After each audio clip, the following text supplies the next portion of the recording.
ટેરરિસ્ટને કોઈ ધર્મ નથી, પણ આ તો જે આતંકવાદી હતા એ મુસલમાન જ હતા. સામે છાટીએ પાકિસ્તાનનો એકવાર સફાયો બોલાવી રહ્યો જોઈએ. હુમલો થયો છે બહુ ક્રૂરતાથી, મતલબ હિન્દુને જે મારવામાં આવ્યું છે એનો જવાબ એમને આપવો. સર્જિકલ સ્ટ્રાઇક પછી આ વખતે પણ વળતો જવાબ જોવામાં આવશે.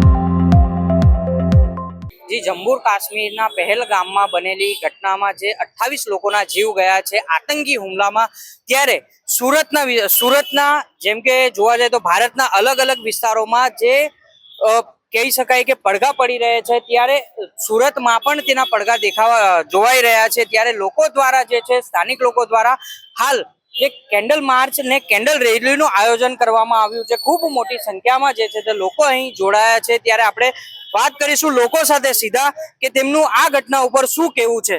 જી, તમારું નામ? મારું નામ આશિષ સૂર્યવંશી, સાંસદ રક્ષા સમિતિ અધ્યક્ષ. આજરોજ ઉધના ખાતે જે સ્વામી વિવેકાનંદ ચોક છે ત્યાંથી લઈ કન્યા સુરક્ષા સર્કલ વેલકમ પાન સેન્ટર સુધી એક મૌન રેલીનું આયોજન કરવામાં આવ્યું છે. આ મૌન રેલીમાં હજારોની સંખ્યામાં યુવાઓ અને બહેનો જોડાયા છે. સાથે સાથે જે ગત રોજ આતંકવાદીઓ દ્વારા જે આપના પહેલગામ પર હુમલો કરવામાં આવ્યો હતો અને આપના 28થી વધુ સહેલાણીઓને જે ક્રૂરતાપૂર્વક મારવામાં આવ્યા હતા, તેના માટે એક આજે મૌન રેલીનું આયોજન કરવામાં આવ્યું છે. સાથે એક વિરોધ પણ કરી રહ્યા છે કે ભારત સરકાર દ્વારા જે પ્રમાણે સર્જિકલ સ્ટ્રાઇક કરે તે પ્રમાણે આ વખતે પીઓકેનો કબજો લઈ અને કાશ્મીરમાં સામી છાટીએ જઈને આપણે ત્યાં આપણો ભારતનો ઝંડો તિરંગો ફરહાવવો જોઈએ. અને હું એક જ અપીલ કરવા માંગુ છું સરકારશ્રીને કે જે પ્રમાણે વારંવાર આ જે પાછળથી જે હુમલો કરે છે, આપણે આ વખતે સામે છાટીએ પાકિસ્તાનનો એકવાર સફાયો બોલાવી રહ્યો જોઈએ. અને જે પ્રમાણે આ આતંકવાદીઓએ ખાસ કરીને કહેતા આવ્યા છે કે નામ પૂછીને કે નામ શું છે, જે તમામ હિન્દુઓને ખાસ કરીને ટાર્ગેટ કરીને તમામ એમને મારવામાં આવ્યા હતા. જી, આજે નિંદનીય ઘટના બની છે, આપણું શું કેવું છે આ ઘટના ઉપર?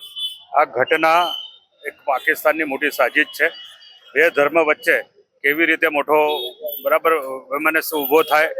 જે ભારત દેશ આખા દુનિયાની અંદર સૌથી સારો વિકાસ કરી રહ્યો છે, આ દેશને કેવી રીતે ડિસ્ટર્બ કરવું, આ જ એક પાકિસ્તાનની નીતિ રહેલી છે. આ જે પુલવામામાં જે હિન્દુઓ પર જે હુમલો થયો છે બહુ ક્રૂરતાથી, મતલબ હિન્દુને જે મારવામાં આવ્યું છે એનો જવાબ એમને આપવો પડશે. જી, આપણે સાંભળ્યું કે લોકો એક જ માંગ કરી રહ્યા છે કે જે હુમલો થયો છે તેના ઉપર રિએક્શન આપવામાં આવે ને તેઓની સાથે પણ આ જ રીતની જે છે તે વર્તન કરવામાં આવે. ત્યારે આપણી સાથે હજુ એક બેન ઉપસ્થિત છે, આપણે તેમની સાથે સીધા વાત કરીશું. જે આ ઘટના બની છે, આપણું શું કહેવું છે? જમ્મુ કાશ્મીર પહેલગામમાં જે આતંકવાદી હુમલો થયો છે અને નિર્દોષો જે મૃત્યુ પામ્યા છે એમને અમે સખત શબ્દોમાં વખોડીએ છીએ. અહીંયા સાંસ્કૃતિક રક્ષા સમિતિ દ્વારા કેન્ડલ માર્ચ અને મૌન રેલીનું આયોજન કરવામાં આવ્યું છે ઉધના ખાતે. અમને બધાને આપણા પ્રધાનમંત્રી શ્રી નરેન્દ્ર મોદી સાહેબ પર વિશ્વાસ છે અને આપણા ગૃહમંત્રી પર વિશ્વાસ છે કે સર્જિકલ સ્ટ્રાઇક, એર સ્ટ્રાઇક પછી આ હુમલા પર તે પણ એને વળતો જવાબ આપશે ચોક્કસથી.